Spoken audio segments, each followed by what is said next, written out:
Also, ngayon po sinasabi ng Department of Health natin na tumataas ang bilang ng mga HIV and AIDS patients, no? Alam niyo po ba na mabilis makapagpataas ng immune system ang Arthrospira kung HIV AIDS po ang pag-uusapan. Ganon din po yung mga simpleng madalas ay may allergy, hatching ng hatching, glyza, di ba? Makasagap lang ng alikabok, parang iniihit na ng paghatching, no? Or palaging may sipon na dahil po sa environmental contaminants ay mabilis na nagre-react ang system. Mapapataas po ng healing food tablets ang mababang immune system na yan. Kasi yung iba, umiwas na sa lahat ng pollen, lahat ng usok, alikabok, nagte-take na ng something. Ganun pa din po. Kasi po, masyadong mababa ang immune system. At idinadagdag natin dyan, Glyza, yung pagpapaaraw, no? Apo. Every morning, yung morning sunlight exposure between 6 o'clock and 8 in the morning. Mawawala din po ang paghatching-hatching. Tapos tuloy-tuloy ang intake ng healing food tablets hanggang maging pinkish na yung palad. Apo. Diba? Si Glyza po, nawala na rin yung pagiging maputla niya. Dati, akala ko kasi naglilihi lang, kaya maputla. Yung pala may pikos na. Ganon din po sa mga vegetarians, no? Yung hindi kumakain ng karne, sabi ko nga po kanina, ang Arthrospira po ay nagtataglay ng mas maraming protina kesa sa red meat, no? Talo po ng Arthrospira ang mga red meat na yan, no? At yung mga tinest po, no, na mga nag-take ng Arthrospira, napatunayan po na may 65 to 71%, no, na mas mataas ang proteinang taglay ng Arthrospira kesa sa red meat, lalo na sa beef, no? At ito pong healing food tablet na ito ay excellent source ng vital amino acids and minerals na bihira po nating makita sa mga sources ng sustansya na ating nabibili sa butika, no? Kung tayo po ay magkukonsume ng 2 kutsara ng Arthrospira, kutsarain po ninyo, or approximately mga 30 to 60 tablets in a day, no? Makikita po ninyo ang positibong effect po nito. Yung iba po, katulad ng ibang nagre-react, Glyza, bakit ganun? Parang umiinit ang pakiramdam ko, di ba? Naranasan mo yon?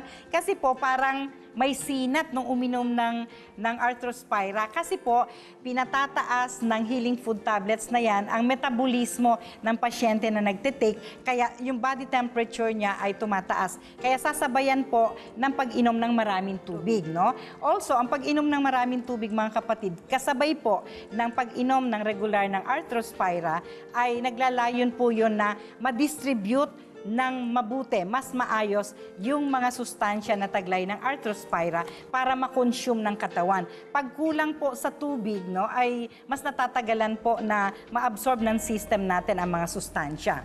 Yung mga nagtataka rin po pag nagte-take ng healing food tablet, bakit yung aking pupo ay berdeng-berde? Diba? Kasi mayaman po sa chlorophyll, no, ang healing food tablets o itong Arthrospira.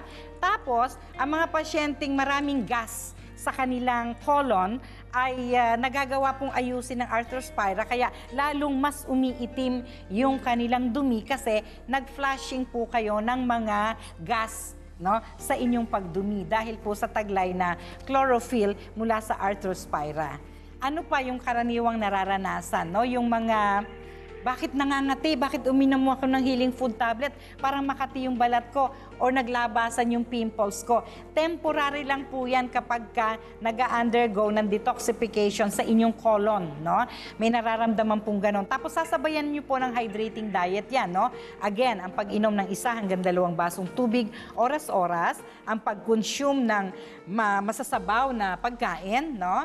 At yung maraming makatas na prutas. Yan po yon. Katulong yan at eventually mawawala na po yung parang mga healing effects, no, na nararanasan po ng pasyente na nagtitake ng ating healing food tablets. May iba naman, Glyza, ha, na nagiging antukin, no? Yung bakit nung uminom ako ng healing food tablet, parang gusto kong laging matulog. Ibig pong sabihin niyan na matagal na po kayong kulang sa tulog, no? At ini-induce ang inyong katawan ng regular intake ng Arthrospira para ipahinga ninyo ang katawan. Kaya maganda rin po yan sa hindi makatulog, no? Habang dinidetox po kayo everyday ng regular intake ng Arthrospira, ay ayan, nakakaramdam kayo ng gusto nyo nang ipahinga ang katawan. Tapos pagising nyo, rejuvenated po ang pakiramdam ninyo. Diba? Alright. Ngayon, Glyza, dahil naranasan natin, no? At actually, marami rin pong mga PCOS cases ang napapagaling ni Glyza. Gusto kong payuhan mo bilang naturopathic practitioner ang mga nanonood sa atin ngayon na kababaihan na maaring may PCOS condition, Glyza. Camera mo. Babaihan po na talagang matagal na gusto magkaanak, kaya lang marami nang ginawa. Healing food po yung iti-take, then continuous po yung vaginal steaming. Lalo sa mga may mga PCOS po, kahit once a day. Tapos mag-less po sa acid, yung mga maasim na pagkain. Yun din po, katulad po nung ginawa ko, lalo na po ako, mahilig po ako magkape. So iniwas ko po talaga yung sarili ko sa pagkakape, tsaka 8 oras na tulog. Ayun. So in other words, disiplina. No? Disiplina. Kaya riregaluhan ka ni Chef Tristan Encarnacion ng paborito naming pagkain, Glyza, dahil very good ka at nagawa mong ma-overcome yung polycystic ovarian syndrome na yan. Okay, pampalaki ng baby. Tikman mo nga yung preparation ni Chef. Mahirap po. O mga kapatid, maraming salamat, Chef. Ha?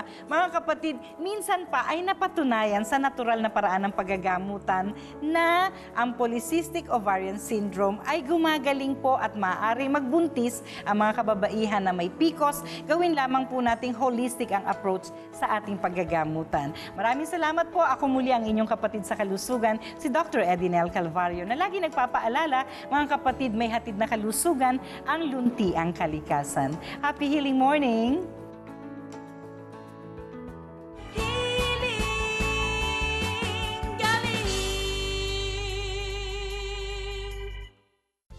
Isang mahalagang paalala. Ang Healing Galing Main Office sa Novaliches ay bukas para sa regular free consultation.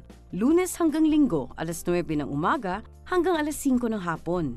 Maliban tuwing holidays, maaari kayong mag-text sa aming text hotline na 0921-455-0355 para sa inyong mga katanungan.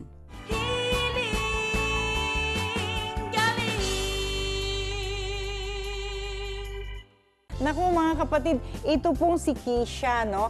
Medyo matagal na panahon na nag-suffer from dermatitis at ang problema po, bukod sa pagsusugat-sugat ng kanyang paa at kamay, ay nadali ang kuko. Dermatitis na matagal na tiniis, abay kuminis pa ang kutis. Healing Galing sa TV. Linggo, alas 7 ng umaga sa TV5.